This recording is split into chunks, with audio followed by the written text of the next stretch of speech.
Good morning. This morning we're going to be comparing similar themes and topics in your extended response. And as you know, the high school equivalency test provides for an extended response to be written. And that response requires the test taker to be able to identify theme and topic of a written work, to be able to respond to a question about two written passages and support that response with evidence from both passages, and to be able to compare similar themes and topics between two different genres. Now we can start with some broad definitions, and the first of these is the definition of topic. And topic is the issue or subject addressed in the text. It is usually fairly clearly stated. On the other hand, we'll define theme as a more subtle, a hidden message about life that's contained in the text. And that theme generally emerges from the body of the entire text. And then there's author's point of view. And this is still slightly different. It is the attitude toward life that's expressed by the author. It's the way the author is thinking or feeling about a topic or situation or a person in the text. So how to identify topic in a written work? Topic is clearly stated in the author's words, as I said before. It's often found as the topic sentence in the introductory paragraph to the work. And because of that, it's so important that the test taker know the meaning of the nouns in the sentences. I mean, you need to know all the meanings, but the nouns are where you're going to focus most in order to identify your topic. By comparison, you identify the theme in a written work as it emerges through the entire passage. So it's not as obvious as the topic. It may be expressed through words, pictures, figurative language, a combination of all of those. And there may be more than one theme that runs through the work. It could be a dominating theme, and then there could be some sort of less important themes, some sort of side themes that also emerge from the entire work. So continuing on how to identify theme, it's important, of course, to read the entire work to understand the basic elements and to pay attention to the topic that's discussed by the author, or if it's a case of fiction, writing of fiction, you could hear it emerge through the words of the characters in the fictional story. It's good to focus possibly on areas of conflict or difficulty that are expressed and experienced by the characters or by the writer. And then it's important to assess the author's point of view. All of these can be used to figure out what the theme is. So let's look at one of our essays. And this essay was written by one of your peers. It was written by a student of C's. Let's listen to it. I always wanted to finish school, but life got in the way. There was things and people that was in my ears, talking negative. They are out of the way. I tried to go back. I went to school in Cincinnati, Ohio. In my last year of school, my mother sent me to Cleveland, Ohio, to stay with my father. So he put me in school. So I tried to finish, but the school grading system was so different. Years and years from then, I decided to go back. I have got a baby when I was 20 years old, so I decided I wanted to better myself and go back. It wasn't hard to do. Then life got in the way again. So I got married, had more children. After they got grown, I tried again. One day I was walking down West 65th Street in Cleveland, Ohio. I saw a Catholic church called St. Coleman. It said for GED classes, so I went in and signed up. So I went there for a year. They moved, so I followed them. Almost done. People in my ear again, so I stop again. Now, this time, there is no stopping because this is what I really want to do. I need to do to show my grandkids that they can finish and be someone. So, who's speaking? Oops, who's speaking? It is written in the first person. So this essay is, the speaker is the writer. And what is the writer's topic? Well, the writer's topic is her difficulty. She's telling a story of her journey on her way to get her high school equivalency diploma. And she's talking about how that journey unfolded through the course of possibly 40 years or more of her life. What does the writer want the reader to know about the topic? She wants the reader to know that there were starts and stops and ups and downs on her way. She wants to tell her story. And what's her point of view? Well, at the end, she's expressing her determination to finish, to complete, and to reach this goal. So I would say her point of view is hopeful, that is what overrides her story, is her hope that she will reach her goal. So what is her theme? What is this seed student's hidden message about life? And here again, it's emerging from the entire body of her essay. And because you're reading it and I'm reading it and other people are reading it, we're going to state the theme in different ways. And I'm giving you a couple of ways we might identify that theme. We might say persistence is rewarded, or life gives people second chances, or a goal is achieved through determination. Oh, Kara, I've lost my other essays. This conference will now be recorded. So what is the seed student's theme here? And I'm reading this essay, you're reading this essay, several others of us are reading this essay. So we're not going to state this theme in exactly the same way, but we might say persistence is rewarded. Or another of us might say life gives people second chances. Or we might say a goal is achieved through determination. One or the others or another way of speaking about how this theme is stated in her essay would capture it. And so it's important to note that there aren't any magic words that identify the theme. It's going to come out and you're going to state it in your own words. So let's go back to the extended response. As I said, there will be a writing prompt. And typically the writing prompt has 2 essays, and they're similar.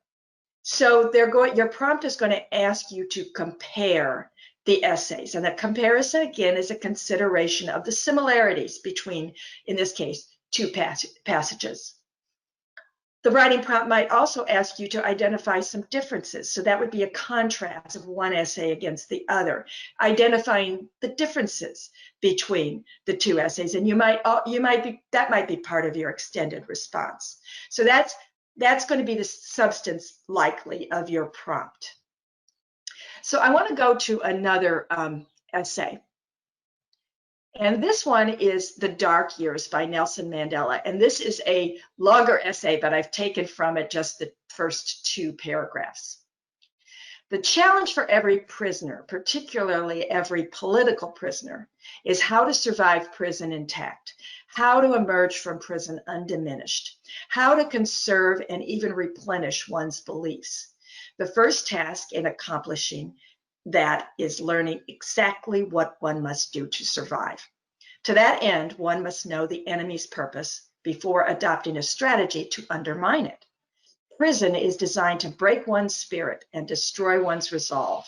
To do this, the authorities attempt to exploit every weakness, demolish every initiative, negate all signs of individuality, all with the idea of stamping out that spark that makes each of us human and each of us who we are. Our survival depended on understanding what the authorities were attempting to do to us and sharing that understanding with each other. It would be very hard, if not impossible, for one man alone to resist. I do not know that I could have done it had I been alone. But the authorities' greatest mistake was keeping us together, for together our determination was reinforced. We supported each other and gained strength from each other.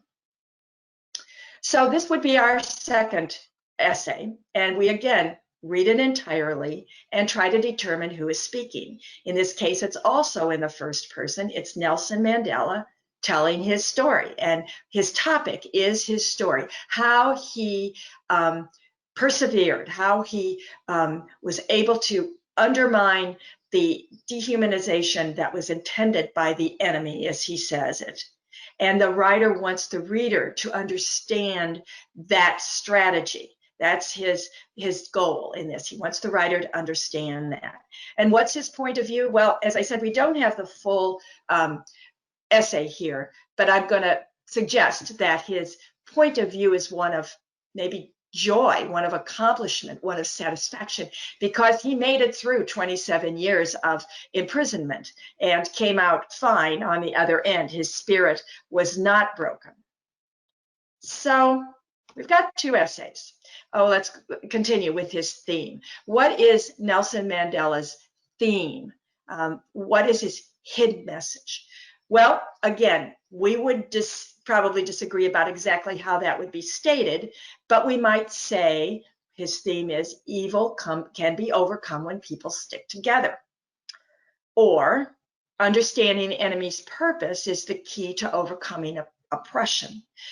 We would have varying themes here, but we would state them a little bit differently. And so then we take this to the extended response.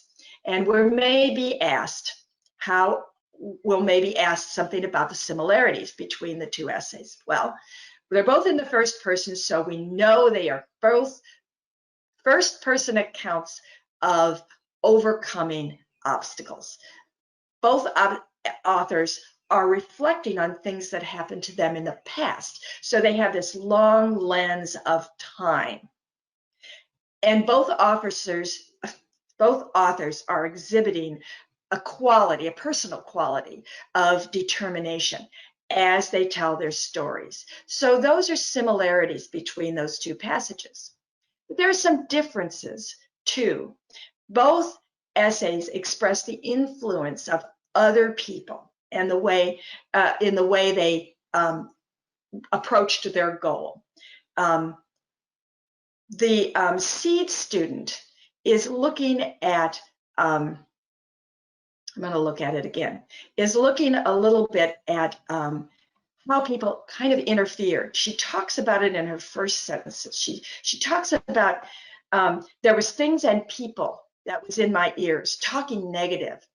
They're out of the way. So she's talking a little bit about how people interfered with her goal, and that there were people here toward the end. She says, almost done, people in my ear again. So I stop again. So she's talking about that start and stop, and really kind of observing that there were some problems with people that influenced her in a negative way. Mandela, of course, as we know, is talking about, he says here in the second paragraph, I do not know I could have done it if I had been alone. So there are very, very real differences in their first person accounts. And that main difference that I looked at right now was just Mandela's describing how people helped him survive. She's talking a little about how people kind of threw her off her goal. So those are some very real differences between those two essays. So let's pretend that we have a prompt, and this is your prompt. Well, just move my... and the prompt is, which author best demonstrates resilience? And I think I said best demonstrates resilience in life. So the first thing you have to do is to make sure you know what resilience means. If you don't know the meaning of that word, you have to look it up in order to go any further with your extended response. And resilience means the ability to overcome obstacles. So when you're going, now you know what the prompt is. And you have two essays. You have the seed student's essay and you have Nelson Mandela's essay. So you have to choose one of those essays to answer that prompt. You have to choose one. There's no right answer or wrong answer, but you're going to choose one of those. And then you're going to build your evidence for the choice you made. You're going to cite evidence from both essays as to why you chose one versus the other. And you may do it like this. Let's say you chose the SEED student essay, and the first sentence of your response is, the SEED student's essay best demonstrates resilience in life because. Now you build it from evidence. You may draw on the fact that the SEED student essay really focuses on her entire life, or at least her school life. And Nelson Mandela's is a long period of time, it's 27 years, but it's over now. And it's just 27 years of a long life. So you might say resilience in life, and the prompt is best demonstrated through the SEEDS essay.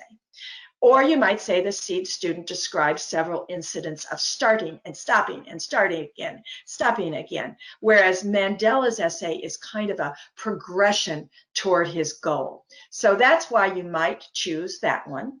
Or you might choose the Mandela essay, and the first sentence of your response would be, Mandela's essay best demonstrates resilience in life because, and then you might write that Mandela is writing about a universal theme. He's writing about this theme of strength in numbers, to better together. We're all better because we're working toward the same goal. And the SEED student writes, it's a valid essay, but it's her experience alone. So you might build one or the other of your extended and responses from one of these essays. So that's one type of extended response that you may be asked to do in the high school equivalency test. Now, another one, you might be asked to compare similar themes across genres. Now, what's a genre? Well, like in music, you've got classical, you've got jazz, you've got rock and roll, you've got country music, you've got rap, you've got all kinds of different music. Those are different categories within the larger genre of music. In the same way, the written word has categories. Descriptive is the very fine description that you can write about when you talk about a tree or bird, something that you're describing in very, very fine detail. Narrative is a story, storytelling, it's fiction. Expository writing is explanation, trying to explain something. Poetic writing is writing that's almost music. It might have rhyming, it might have a beat to it. It is unique in its poetry. Persuasive writing is could be advertising, could be a political statement, just simply could be an opinion where the writer is trying to get the reader to believe something or to know something or to find something. Persuasive writing. And then letters and journals tend to kind of be a chronology which follows a theme, maybe along the passage of time. So that's genre, and you might be asked again to compare across similar themes across genre. So we have here, and I hope I can find it. Oh, that's not it. That's it. Let's pretend we have a newspaper article on high school dropout rates. So that's our topic. And it's using this chart, using this information. There are words explaining it, but we don't have that here. We just have the chart. And it's high school dropout rates by race and ethnicity, percentage of dropouts from 1970 to 2006. And we start with 1970, where we've captured, out of all the high school students in the country, 13.2% of the white students dropped out of high school. 27.9% of the Black students dropped out of high school, and they didn't measure Hispanic students. So let's move to 1990, that's 20 years later. the white dropout rate is 9%, and the Black dropout rate is 13.2%. And the Hispanic dropout rate is now measured at 32.4%. So we see that in the category of white and Black, the number of students who dropped out of high school is fewer. So let's go to 2000, and we'll make a comparison here. In 2000, 6.9% of white students dropped out, 13.1% of Black students dropped out, and 27.8% of Hispanic students dropped out. Once again, we can see as we compare to the 1990s figures, we still have a reduction, a very, very slight reduction in Black students, but it's still a point fewer over the course of those 10 years. Now let's go to the final numbers in 2006. We're going to look at, and we're going to see that in 2006, 5.8% dropped out in the category of white high school students. That's still fewer than in 2000. 10.7% of Black students dropped out, still fewer than in 2000, and 22.1% of Hispanic students dropped out, still fewer than in 2000. So again, this is what we're working from as across our genre. We've got an expository, we've got a newspaper article that we are then going to use in our extended answer. But when we're looking at that dropout rate, again, who is speaking? Well, it's the Department of Education. It's a third person report on dropout rates over the years. What are their topic? Dropout rates. What does the writer want the reader to know about the topic? Well, again, we really don't have enough words around this chart to know exactly what the writer wants us to know or the writer's point of view, but I'm going to guess that they want us to know that over the years, dropout rates are going down. So let's say we're again using our extended answer, and we're comparing the SEEDS students essay to the newspaper article that contains the chart we just looked at. And let's pretend that this is our prompt. Based on the information contained in the U.S. Department of Education statistics from 1970 to 2006, would a high school student in 2004 be more likely or less likely to have experience described in the "I always wanted to finish school" essay? Well, we have to answer that, and we have to answer it based on the evidence that we find in both works. We know what we see in the chart. We know that that over time they steadily go down. The dropout rate steadily goes down. And we know that in the SEED student essay, she talks about her difficulty. We know she also is talking about her difficulty over her lifetime, and it's about 40 years. So her lifetime spans this chart.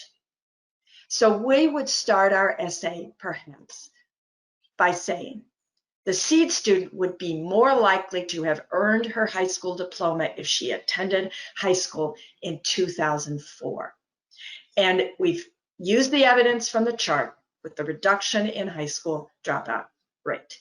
And we've used her account of her own difficulty over time to kind of speculate on what would have been her success if she had been born 30 years later. So that would be, again, that kind of captures the type of answer that you'd use if you were writing an extended response in that sort of, with that sort of prompt. So I'm almost finished here, but I want to go to some frequently asked questions. And the first of those is, you're the student, you're the test taker. What if I don't agree with the author's point of view? Well, it's important that the test takers set aside their own personal opinion, beliefs, judgments about what was written. The prompt is to read both essays, to choose between the two essays, and to support that choice with evidence. Nowhere in there is the student's own opinion about the topic asked for. So it's sometimes really hard to do, especially if for some reason this topic is personal to you. But as best as possible, your essay is going to be more successful to the extent that you can keep yourself out of it and just write about what the essay writers wrote. Your second frequently asked question is, what if I like both essays? Well, once again, you are asked to compare the two essays, choose one, and support that choice with evidence. So you would weaken your response if you took from both and saying, essay number one is strong in this way, and essay number two is strong in another way. Going back and forth is not what the prompt is asking. The prompt is asking you to choose one and to defend it. And so that's probably one of the most important things about answering, doing your extended response, is to keep yourself out of it. So that's my presentation for today, and I appreciate your attention.